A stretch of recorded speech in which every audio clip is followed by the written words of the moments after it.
여러분 예수를 믿습니까? 아멘입니까? 네. 행복하십니까? 자, 예수 믿어 행복한 분들, 예수 믿어 수지 맞은 분들이 되기를 바랍니다. 땅의 거는 우리가 많은 것을 누리지 못하지만 그러나 날마다 하나님 부어주시는 하늘의 평강으로, 날마다 부어주시는 하나님의 은혜로, 날마다 붙잡아 주시는 하나님의 도우심과 능력을 맛봄으로 날마다 예수 믿어 행복한 여러분의 인생 여정이, 신앙 여정이 복된 여정 되어지는 은혜가 있기를 주님의 이름으로 축복합니다. 하나님의 자녀된 우리들에게 두 가지 큰 확신이 필요합니다. 하나는 하나님은 살아계시고 전능하신 하나님을 믿는가 하는 거예요. 여러분 어떠세요? 하나님 살아계시고 전능하신 분이신 것을 믿습니까? 우리의 질병을 치료하시고 우리의 문제를 해결하시고 우리의 고통을 해결하시고 우리 아픔을 치유하시는 놀라우신 능력의 하나님, 오늘도 살아계시고 오늘 삶 가운데 구체적으로 함께 하시며 우리 가운데 역사하시는 그 하나님을 믿느냐 하는 거예요. 두 번째는요, 그 하나님 믿는다고 아멘 하셨어요? 갑자기 아멘이 줄어들어 버리시네. 아멘 하신 줄로 믿습니다. 자, 그 아멘을 동의하신 분들에게 두 번째 믿음이 필요합니다. 그 하나님이 나를 사랑하고 계시다, 그 하나님이 나와 함께 계신다 하는 그 믿음이 여러분에게 있어야 될 줄로 믿습니다. 아멘입니까? 그 두 가지의 믿음을 갖고 있는 분들 동의하셨으니까 아멘 하시는 분들에게 좋습니다. 그럼 20절의 말씀, 하나님의 약속의 말씀이에요. 사무엘이 백성에게 이르되 두려워하지 말라. 너희가 과연 이 모든 악을 행하였으나 여호와를 떠나는 데서 돌아서지 말고 오직 너희의 마음을 다하여 여호와를 섬기라. 자, 센스가 있는 분들은 세 가지의 명령을 확 알아내셨을 거예요. 두려워하지 말라.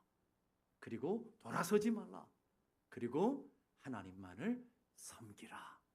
하나님만 신뢰하고 하나님 살아계심을 믿고 하나님 사랑을 믿고 살아가는 사람들에게, 자녀된 사람들에게, 하나님의 백성된 사람들에게 하나님이 명령하시며 주시는 약속이 뭐냐면 두려워하지 말라라는 거예요. 자, 오늘 두려워하지 않기를 바랍니다. 다 두려움을 내려놓고 다 함께 차차차 이렇게 하시면 오래 가실 것 같아서 다 염려와 근심은 내려놓고 믿음으로 담대해지는 은혜가 있기를 간절히 바랍니다. 두 번째로 주님만 향하시기를 바랍니다. 세 번째로 그 하나님만을 섬기는 믿음의 삶이 되기를 주님의 이름으로 축복합니다. 오늘 우리 읽은 본문은 사무엘의 설교 중에 나오는 결론적인 말씀이에요. 사무엘이 이스라엘 백성들을 모아놓고 마지막 고별 설교 같은 설교를 하는데 결론이 뭐냐면 하나님만 섬기라 이거예요. 자, 여러분 모세의 설교를 아시죠? 우리 새벽마다 지금 신명기를 통해서 모세의 세 편의 설교를 통해서 가나안 땅에 들어가는 이스라엘 백성들을 향한 당부의 말씀을 배우고 또 배우고 귀가 딱지가 생기도록 분도 계시지만 전혀 안 드신 분도 있겠죠. 하나님이 강조하시는 게 뭐냐면 여호와만을 섬겨라. 신명기의 핵심 세 가지의 설교의 가장 큰 핵심은 뭐냐면 하나님만을 섬기라 이거예요. 우리는 여호수아 강해를 통해서 여호수아의 마지막 설교의 말씀을 이미 우리는 익히 배웠어요. 물론 다 까먹으셨겠지만 이 설교의 핵심이 뭐라고 그랬습니까? 하나님만 섬겨라. 자, 설교자들의 모든 말씀의 명령의 마지막 핵심이 뭐냐면 하나님만을 섬기는 백성이 되는 것이 복 있는 백성이다. 하나님만 섬기는 백성이 은혜로운 백성이다. 그럼 왜 하나님만 섬겨야 되느냐? 우리는 따질 수 있을 거예요. 왜 하나님만 섬겨야 됩니까? 라고 물을 수 있을 거예요. 왜 하나님만 섬겨야 될까요? 여러분, 이스라엘 백성들이 하나님이 명령을 주시고 율법을 주시고 규례를 주셨는데 그 율법, 그 규례를 언제 주셨느냐가 중요해요. 자, 이스라엘 백성들 하나님께서 종되었던 곳에서부터 바로의 종으로부터 애굽의 종으로부터 건져내셨어요. 그리고 하나님의 수많은 기적과 수많은 능력으로 하나님께서 이스라엘 백성들을 이끌어내시고 붙드시고 함께 하셔서 지금 시내산까지 다 인도하셨어요. 시내산에서 하나님께서 이스라엘 백성들을 모아놓으시고 언약식을 가져요. 자, 내가 너희를 어떻게 인도하는 줄 아느냐? 내가 너희들을 독수리 날개로 업어 여기 인도한 것 같이 하나님께서 불기둥과 구름 기둥 앞서 행하시며 너희들 광야 인생 여정 여기까지 도착하게 되었다. 구원받은 것도 하나님의 은혜, 여기까지 온 것도 하나님의 능력, 여기에 서 있는 것도 하나님의 권능 가운데 서 있는 것이다. 너희들은 이제 하나님의 자녀가 되었고 하나님의 백성이 되었다. 자, 이제 우리 결혼식 하자. 나는 너의 신랑이 되고 너희는 나의 신부다. 언약식을 맺어요. 결혼식을 해요. 그게 출애굽기 19장의 말씀이에요. 그리고 한 장을 딱 넘어가면 몇 장이 되죠? 그것도 생각해 봐야 됩니까?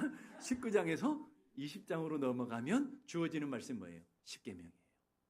성경이 이렇게 쉬운 거야? 이렇게 생각하면 여러분, 성경의 이 모든 패러다임이 이렇게 이루어지는 거예요. 자, 10계명은 뭐예요? 하나님만을 사랑하라. 이웃을 내 몸같이 사랑하는 말씀이 딱 정리가 되는 건데 이게 율법이었어요. 하나님만 사랑하라고 하는 결론이 언제 주어졌는지 보세요. 구원받기 전입니까? 구원받은 후에입니까? 애굽에 종되었을 때 있습니까? 아니면 자유를 누리고 하나님의 주신 은혜 안에 서 있을 때였습니까? 다 후에였다고요. 그러니까 하나님의 자녀된 백성들에게 그 율법을 지켜서 자녀되라고 하는 것이 아니라, 율법을 지켜서 구원받으라고 하는 것이 아니라, 하나님의 능력과 권능으로 구원하신 후에, 하나님의 놀라운 능력 권능을 보여주신 이후에 언약식을 가지며 너희들은 이제 나의 거야. 내가 값주고 샀어. 너희들은 나의 백성이고 나의 신부야 라고 하는 거예요. 여러분 결혼을 안 하신 분 없으시죠?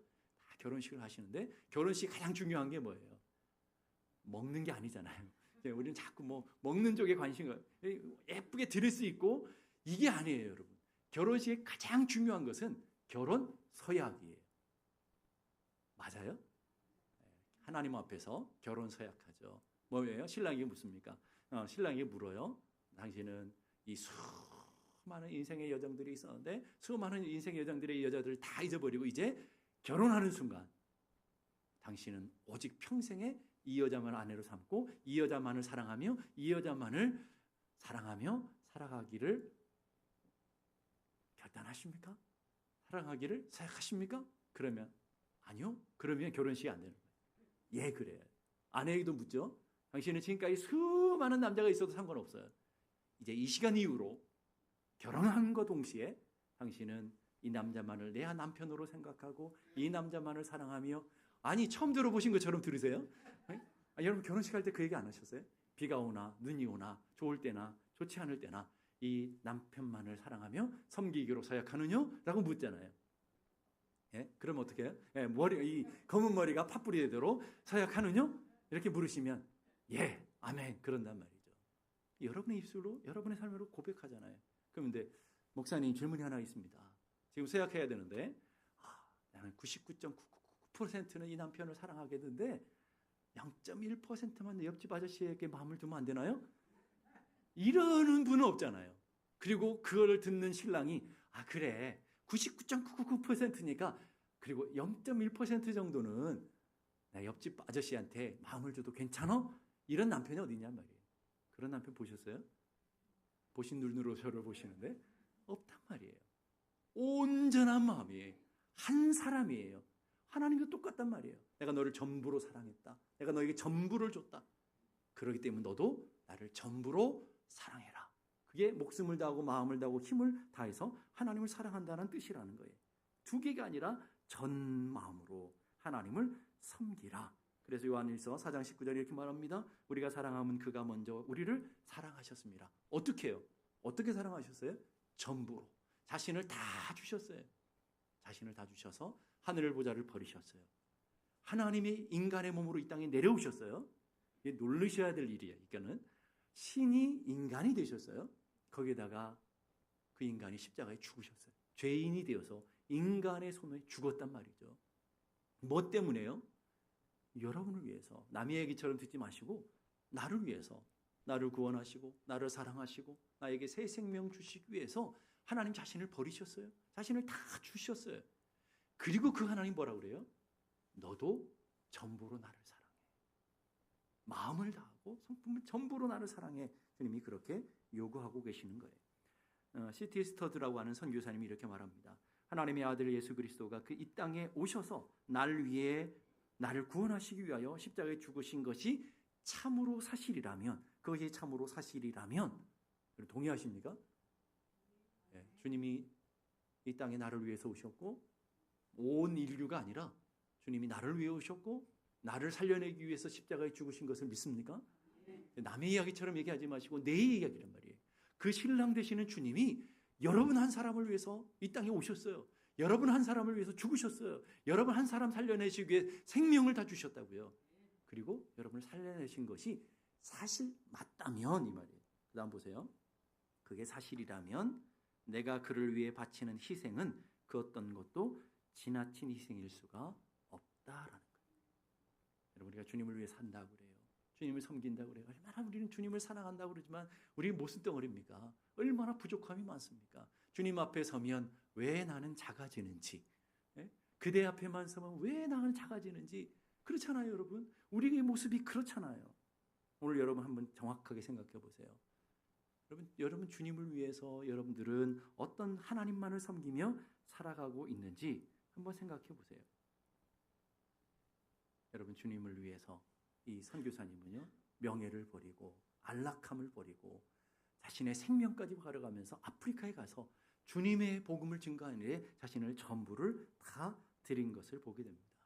여러분은 똑같은 사랑을 받았어요. 똑같은 은혜를 받았어요. 그분과 다른 은혜가 아니라 똑같은 사랑, 똑같은 은혜를 받았는데 여러분 주님을 위해 어떤 삶을 살고 있는지, 오늘 여러분의 삶의 모습은 하나님만 사랑하고 있는지, 하나님만 섬기고 있는지, 하나님의 주신 은혜 안에서 전부로 하나님을 사랑하고 있는지 돌아보는 은혜가 있어야 될 줄로 믿습니다. 교회 오는 분들은 참 신기한 것 같아요. 하나님 세상에서 여러분 돈 벌 때 한번 생각해 보세요. 돈 벌 때 여기 이민 땅에서 돈 벌기가 그렇게 녹록지 않죠? 자존심 상할 일이 얼마나 많습니까? 때려치우고 싶을 때가 얼마나 많아요. 수치감을 누릴 때가 얼마나 많습니까? 차마 정말 몸서리칠 만큼 막 욕을 퍼부어주고 싶은데 욕을 못하고 꼭 참아야 될 때가 있어요, 없어요?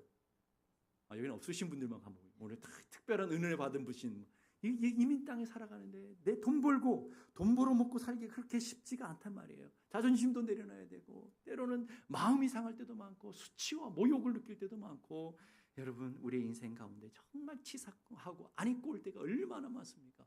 그럼에도 불구하고 잘 참고 견뎌내잖아요.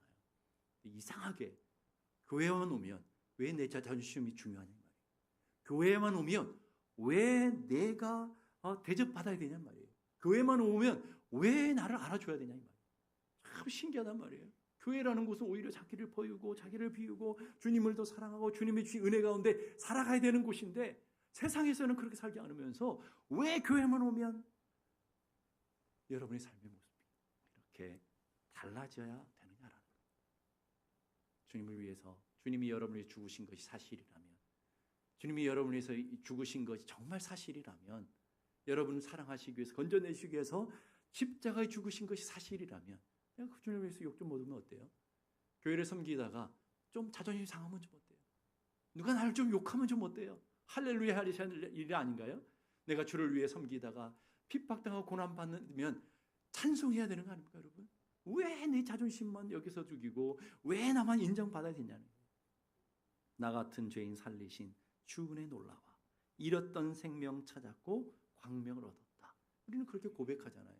그게 정말 사실이라면 주님의 몸된 핏값으로 사신 이 교회를 섬기며 하나님 나라를 섬기며 우리의 무슨 자존심이 중요하고 욕먹는 것이 뭐가 중요하고 우리의 희생이 뭐가 중요하고 우리가 손해보는 것이 그렇게 대단한 거겠어요. 주님은 다 주셨는데. 자, 그러면 두 번째로 우리는 어떻게 여호와를 섬겨야 되느냐라는 방법을 얘기해요. 20절 보니까 오직 너희는 마음을 다하여 여호와를 섬겨라. 마음을 다하라고 그러는데 예수님이 이렇게 말해요. 마태복음 22장 37절. 마태복음 22장 37절 다 같이 시작. 예수께서 이르시되 내 마음을 다하고 목숨을 다하고 뜻을 다하여 주 너의 하나님을 사랑하라. 자, 여기 중요한 단어가 다하라는 거예요. 일부가 아니에요. 주일만이 아니에요, 여러분. 예배할 때만이 아니에요. 여러분의 인생 전체를 위해서 여러분의 마음을 다하고 뜻을 다하고 성품을 다하고 뭐까지 다해서요? 목숨까지 다해서. 목숨까지 다해서 하나님을 섬겨라라고 얘기해요. 이건 의무가 아니에요. 율법이 아니라고요. 율법으로 하다 보면 지칠 수도 있고 나가 떨어질 수도 있단 말이에요. 억지나 강요가 아니에요. 하나님의 사랑에 붙들려 주님의 그 큰 사랑에 감동되고 나니까 하나님의 은혜가 얼마나 큰지 하늘을 두루마리 삼고 바다를 먹물 삼아도 다 기록할 수 없는 그 하나님의 은혜를 내가 받고 나니까 내가 이 은혜를 어떻게 보답하지? 빚을 갚는 마음이 아니라 어떻게 보답하지? 보답하는 마음으로 살아가는 것. 이게 자발적인 사랑, 자발적인 헌신이라는 거예요. 여러분 기도하는 것도요. 남의 시켜서 하는 것은 오래 못 가요. 여러분 봉사하는 것도요. 내가 자원해서 봉사했지만 1월에 결단하고 봉사했지만 여러분 오래 못 가요. 5월, 6월 되면 벌써 시들시들해지고요. 지금쯤 가면 내가 무슨 봉사에 있는지도 모르는 분들이 많을 거라고요. 이게 우리들의 모습이라는 거예요. 왜? 사랑에 붙들리고 하나님의 은혜에 붙들려 있지 않기 때문에 그렇더라는 거예요. 1998년도에 나온 약속이라는 영화가 있어요. 주인공인 공상주라고 하는 박신양 주연과 그리고 최희주라고 하는 전도연 주인공이 나오는 대략 그분들을 스타로 만든 영화. 죄송합니다. 기도와 말씀만 전념 하신 분들이 영화 얘기를 하는 이 세속적인 얘기를 하는 이 목사가 얼마나 우습겠습니까만은 멋있는 영화가 있어요. 조폭 두목인과 그리고 의사, 도무지 이루어질 수 없는 두 사람의 사랑 이야기를 나누는 거예요. 아주 오래전에 포스터를 봤는데 이 세상에 단 한 사람 그녀의 기억 속에 남고 싶다. 얼마나 문구가 멋져요. 이 세상에 단 한 사람 그녀의 마음 속에 내가 남고 싶다. 이 세상에 단 한 사람 그 남자의 마음 속에 남고 싶다. 죄송합니다. 그러면서 그 주인공인 전도연이 주인공 박신양에 찾아가서 아주 명언을 하는 장면이 나와요. 다른 여자 만나는 것만이 배신이 아니야. 네 마음속에 나를 제껴두고 살아가는 것 역시 배신이야. 자, 우리 무슨 말일까요?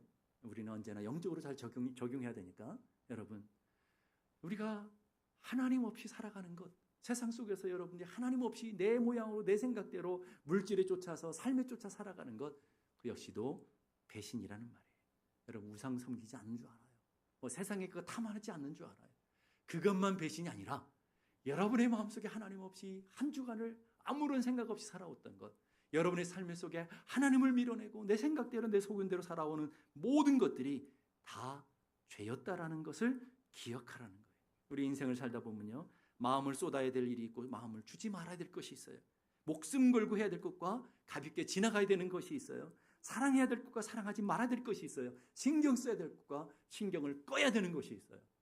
근데 이상하게 성도들은 거꾸로 살아요. 신경을 꺼야 되는데 신경을 다 쓰고요. 신경을 써야 될 하나님 사랑하는 것엔 신경을 끄고 살아요. 내 자존심 부리는 건 끄고 살아도 돼요. 오늘 여러분의 삶에 사람과 여러분 인생 가운데 인생의 문제에 집중하지 않아도 돼요. 목숨 걸어야 될 일은 얼마나 우리는 주님을 바라보며 주님을 사랑하느냐라는 거예요. 근데 우리는 언제나 거꾸로 살지 않느냐라는 거예요. 여러분은 한 주간 무엇에 목숨을 걸고 사셨습니까? 여러분 무엇을 할 때에 여러분의 마음이 담겨져 있습니까? 지난 한 주 동안 살아오면서 여러분은 무엇에 정성을 들이고 무엇에 마음을 쏟고 살아오느냐라는 거예요. 요한일서 2장 15절 이렇게 말해요. 이 세상이나 세상에 있는 것들을 사랑하지 말라. 이 세상, 공중의 권세 잡은 우리가 살아가는 이 세상을 사랑하지 말래요. 거기에다가 이 세상에 있는 것들을 사랑하지 말라라고 얘기해요. 이 세상이라는 말은요. 우리가 살아가는 이 세상 전부를 얘기하는 것이 아니라 사탄의 권세로 있는 이 시스템, 사탄의 영향을 받아가서 가르침과 문화와 죄악 등이 활동하는 이런 것. 예를 들면 영적인 가치보다 물질적인 가치를 우선시하는 물질주의, 육적인 꼭 감각적인 쾌락을 추구하는 쾌락주의, 그리고 성공주의. 우리 이 땅에서 그걸 쫓아가는 거예요. 좀 더 많이 가지려고 하고 좀 더 명품 들고 가려고 하고 좀 더 많은 것 편리함을 추구하며 살아가는 우리들의 인생, 그것을 주님은 사랑하지 말라, 붙들지 말라라고 명령하고 있어요. 왜요? 17절 바라보니까 이 세상도 그 정욕도 지나가는 것이다. 다 헛된 것이다. 다 사라지는 것이다. 이런 헛되고 헛된 것이라는 거예요. 보기에는 우리는 보암직해요, 먹음직해요, 탐스럽게 할 만해요. 그게 뭐예요? 이거 가지면, 이 명품만 들면 내 인생이 행복할 것 같아서 명품 들고 다니는 거잖아요. 이 차만 타면 나는 다른 사람과 다를 것 같아서 그 차 타고 다니는 거잖아요. 여러분 그거 다 광고에 속는 거예요. 그거 아니에요. 여러분이 변하지 않아요. 여러분의 마음이 변해야 돼요. 여러분 선악과를 볼 때 보암직하고 먹음직하고 탐스러웠어요. 그것만 먹으면 생명 얻을 줄 알았어요. 그것만 먹으면 영광이 올 줄 알았어요. 놀라운 것은 선악과 따먹었더니 그 보암직도 하고 먹음직도 하고 탐스럽게 할 만한 그것을 따먹었더니 죽음이 이르게 되었어요. 여러분 이 땅의 것들이 다 그렇다라는 거예요. 이 땅의 것들은 선하게 보여요. 좋게 보여요. 그러나 따먹으면 죽어요. 이사야 40장 6절 보니까 모든 육체의 풀은 그의 모든 아름다움 들의 꽃이요 풀은 마르고 꽃은 시들니라. 하나님께서 해마다 가을이 되면, 우리 가을이 이제 금방 오잖아요. 가을이 되면 온 천하 만물을 통해서 우리에게 보여줘요. 푸르렀던 풀들이 다 시들어지고 지금 벌써 낙엽이 시들 떨어지기 시작했어요. 그걸 보면서 뭘 하라고요? 우리의 인생을 깨달으라는 거예요. 여러분이 머리에도 단풍이 들기 시작했잖아요. 하얗게 단풍이 들어가잖아요. 여러분이 얼굴에 주름살이 생겨져 가잖아요. 기억력이 옛날과 같지 않잖아요. 여러분 깜빡깜빡, 그게 자연스러운 거야. 아, 내가 갈 때가 다 돼가는구나. 깨달으라는 거예요. 지금까지 살아온 나를 건강, 여러분의 삶이 건강하게 살아왔지만 어때요? 50이 넘어가면 여기저기 고장이 많죠? 그 이상하게 생각하지 말아요. 제 어머니가 여기저기 막 많이 아프대요. 그래서 제가 그랬어요. 다 아프는 거예요. 어머니만 아픈 게 아니라 다 아프는 거라고. 아니 80이 넘으셨으면 다 고장나지. 그렇잖아요. 다 아프는 거예요. 여러분의 인생 글을 보면서 하나님 뭐라 하냐면 이제 다 가는 거다라는 거예요. 우리는 이미 죽음을 향해 달려가는 기차를 이미 탔어요. 이미 탔다고요. 그래서 이미 어떤 분은 반을 넘었고 대부분은 다 반을 넘었고 기껏 남아 20년, 30년, 거기에 뭐 40년까지는 몇 사람 없을 것 같고요. 100년 지나면 아무도 없어. 목사님 좀 200살까지 사실 건데 그러시는 분 혹시 있을지 모르지만 아직까지는 불가능하니까 다 가는 거예요. 종착점이 있는 거예요. 종착점이 이제 점점 가까워져 가고 있어요. 이런 이제 죽음의 기차에 우리는 다 이미 탔다고요. 내릴 수가 없어요. 끝까지 가는 거예요. 죽음의 절차까지.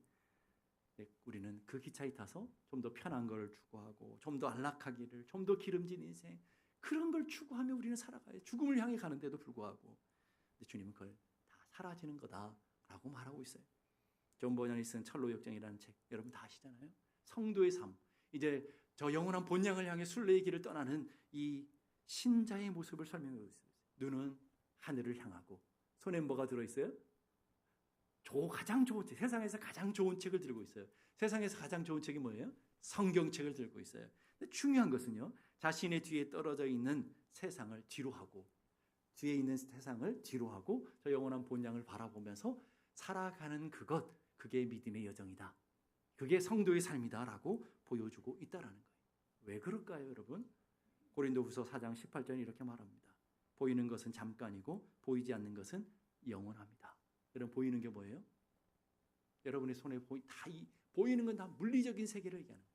이 땅에 사는 물리적인 것은 다 여러분 사람도 물질도 돈도 명예도 권세도 다 있는 것 같지만 없는 거라는 거예요.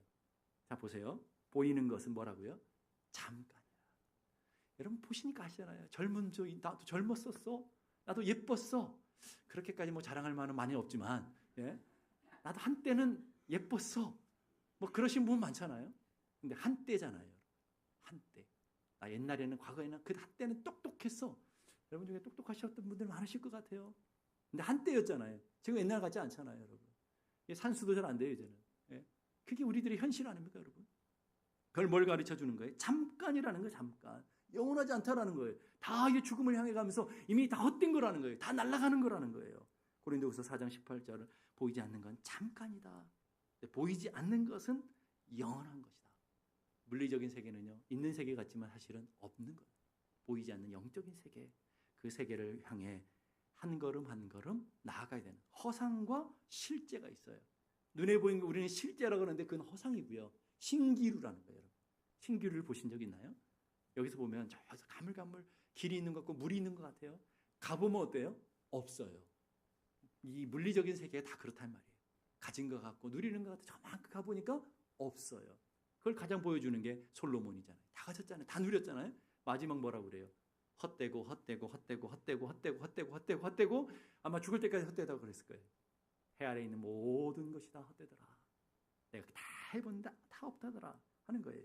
여러분은 그러면 하나님 어떻게 섬기느냐? 지금 엘리야 선교사는 이렇게 말해요. 영원한 것을 얻기 위하여 영원하지 않는 것을 버리는 것은 결코 바보들이 아니다. 영원한 것을 바라보고 영원한 것을 위해서 목숨을 걸어요. 영원한 것을 위해 자신의 전부를 도였어요. 물론 선교사로 갔다가 빨리 젊은 나이에 죽긴 했지만 그러나 그는 영원한 것을 얻게 되었다라는 거예요. 하나님 우리에게 원하시는 것은 충성의 충성. 충성은 군대에서나 요구하는 것이 아니라 하나님께서 우리에게 요구하시는 이 충성은 피스티스라는 단어는요, 진실하다라는 거예요. 믿을만하다라는 거예요. 처음부터 끝까지 동일하다라는 거예요. 이 충이라는 단어는요, 두 단어가 합쳐 있어요. 충이라는 한문은 가운데 중자에다가 마음심, 마음의 중심을 두고 살아가는 것. 그 마음에 뭘 중심을 두느냐? 성자에 나와요. 말씀 언변 자리에, 죄송합니다.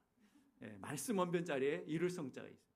말씀을 기준으로 이뤄가는 삶, 그걸 중심으로 삼고 살아가는 삶. 이 한문을 풀어보면요, 굉장히 기독교적인 게 많아요. 하나님의 말씀을 내 마음에, 임금의 말이죠. 임금의 말을 내 중심에 살아가는 삶, 이게 충신이잖아요. 남편의 말씀을 중심에 두고 살아가는 사람, 그게 아내들이었잖아요. 자녀들이 부모의 마음을 중심에 두고 살아가는 것, 그런 마음들을 이 충성이라는 단어로 담아 놨다 이 말이에요. 충성한다는 피스트는요, 변함없다. 우리에게 생리적인 항상성을 얘기해요. 항상성, 외부의 환경에 변함없이 우리의 몸을 유지하는 걸 얘기해요. 밖에 더우면 우리의 몸은 차가워지도록 우리의 몸을 조절해요. 기가 막힌 조절 장치가 있어요. 밖에가 굉장히 추우면 여러분의 몸을 따뜻하게 하는 조절 장치가 있어요. 그걸 우리는 항상성이라고 그래요. 이 항상성이라는 단어를, 이 생물학적인 단어를 기독교로 바꾸면 신실함이라는 거예요. 하나님은 여러분들에게 뭘 원하신다고요? 신실함을 원하셔요. 변함이 없는, 처음 마음을 끝까지 갖는 마음. 하나님께서 우리들에게 언제나 신실하셨어요. 언제나 변함없으세요. 우리가 변덕 부려서 그렇지 하나님은 언제나 신실하셨어요. 그 신실하신 하나님이 우리에게 요구하시는 게 신실함이다 하는 거예요. 신실함, 감정이나 환경에 변함없는, 바뀌지 않는 그 마음. 우리는 기분 좋으면 막 뜨거워졌다가 기분 나쁘면 금방 변해버리잖아요. 내 기분이 중요하잖아요. 형통할 때는 잘하다가 불통하면 하나님께부터 멀어지잖아요. 순경 중에서 평안할 때는 잘하는 것 같은데 역경만 오면 금방 무너지잖아요. 나에게 맞으면 하고요, 나에게 불편하면 천국도 안 가버려요. 이게 문제잖아요. 나에게 이익이 되면 하고요, 나에게 손해가 오고 뭔가 희생해야 될 것 같으면 뒤로 빼지는 게 우리들의 믿음이라는 것이죠. 고려말 조선초에, 고려말에서 조선초로 넘어갈 때 이방원이라는 사람이 정몽주라는 충신을 찾아가서 정몽주 충신을 회유하는 장면이 나오죠. 그 당시에는 멋들어졌던 것 같아요. 사람을 유혹해도 시조로 멋들어지게 유혹하잖아요. 여러분, 그걸 하여가라고 그래요. 이 하여가를 보게 되면 마귀가 이 땅의 성도들을 이렇게 유혹하는 것 같아요.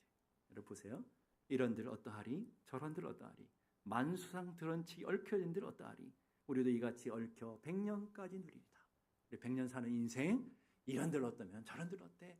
세상 것도 즐기고 또 만수상 드런치 얽혀 있는 것처럼 세상의 쾌락도 누리고 한 잔도 하고, 이렇게 저런들 우리가 한번 세상에 있는 것을 다 즐기며 살아가야지. 바보같이 믿음만 가지고 살아. 이렇게 유혹하는 거예요. 누가요? 마귀가 그렇게 유혹하는 거예요.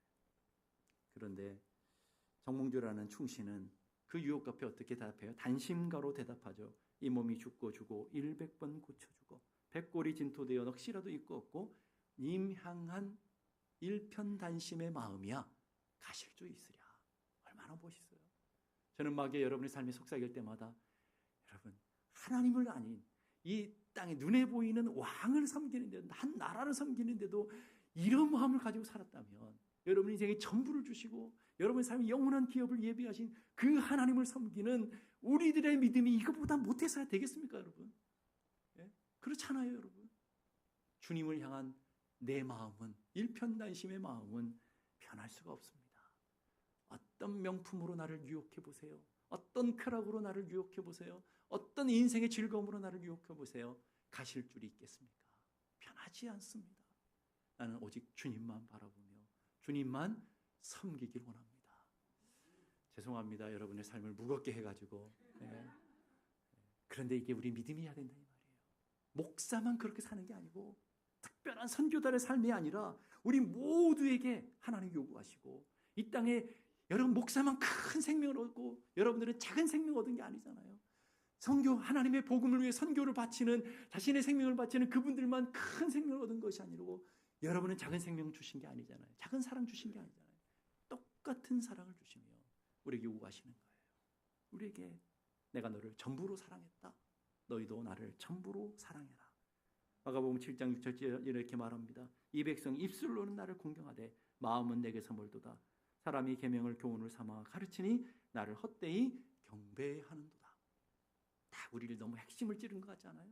예배할 때 입술로는 아멘하여, 입술로는 주님 사랑합니다. 그런데 저 문을 나감과 동시에 그 믿음도 퇴근해버려요. 하나님을 향한 결단도 퇴근해버려요. 다 잃어버려요. 그리고 입술로만 멘트하며 하나님을 정말 사랑하는 것 같아요. 여러분 성도를 만나보면 정말 하나님 사랑하는 것 같은데 조금만 열어보면 사랑이 없어요. 믿음이 진실함이 없더라는 거예요. 여러분 어떻습니까? 마음을 다하여 하나님을 사랑하십니까? 목숨을 다하여 하나님을 사랑하십니까?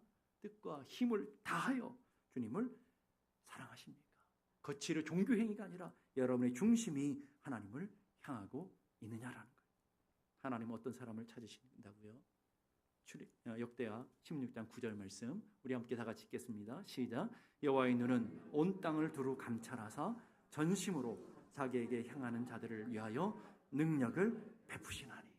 하나님 오늘 전심으로 이 땅을 다 두루 살펴보신대요. 살펴보시는데 주님이 주목하시는 분들이 있대요. 누구요? 전심으로 하나님을 향하고 전심으로 주님을 사랑하고. 우리의 전심이라는 건 영육혼을 다 얘기해요. 그 몸으로 주님을 사랑하는 사람들을 찾으시며 기뻐하시더라는 거예요. 기뻐하시면서 그 기쁨으로 끝나는 것이 아니라 뭐라고요? 그에게 은혜를 베풀어 주시고 그에게 성령을 부어주시고 그에게 능력을 권능을 부어주시고 그들의 삶이 영원한 복과 영원한 은혜 가운데로 나아가도록 하나님 붙들어 주시는 능력의 하나님이시죠. 오늘도 그런 사람을 찾고 계시다. 그 사람이 여러분들이 되길 바라요. 주님이 찾으시는 그 사람, 주님이 기뻐하시는 그 사람, 주님이 전심으로 주님을 향하는 사람, 그 사람들이 우리 모두가 되어지는 은혜가 있기를 주님의 이름으로 축복합니다. 기도하겠습니다. 이 시간 우리 함께 다 같이 기도하실 때 하나님, 우리 세상이 너무 좋습니다. 세상의 유혹이 너무 많습니다. 세상의 즐거움도 많고 세상에 누려야 될 것도 많습니다. 그러나 하나님, 우리는 주님밖에 없습니다. 세상의 유혹 앞에, 세상의 즐거움 앞에, 세상의 기름진 것들 앞에, 세상의 안락함 앞에 그럼에도 불구하고 주님만 바라보게 하시고 그럼에도 불구하고 주님만 사랑할 수 있는 사람, 그럼에도 불구하고 전심으로 주님만 향해 나갈 수 있는 우리 모두가 되게 하여 주옵소서. 우리 함께 다 같이 기도하겠습니다. 하나님 아버지 은혜를 감사합니다. 오늘도 저희들에게 귀한 은혜 주셔서 주님을 바라보며 주님을 의지하며 주님 앞에 나아가게 하신 것을 감사합니다. 우리 연약합니다. 부족합니다. 넘어지기도 잘합니다. 세상 유혹 앞에 얼마나 처절히 깨어지는 우리들인지 모릅니다.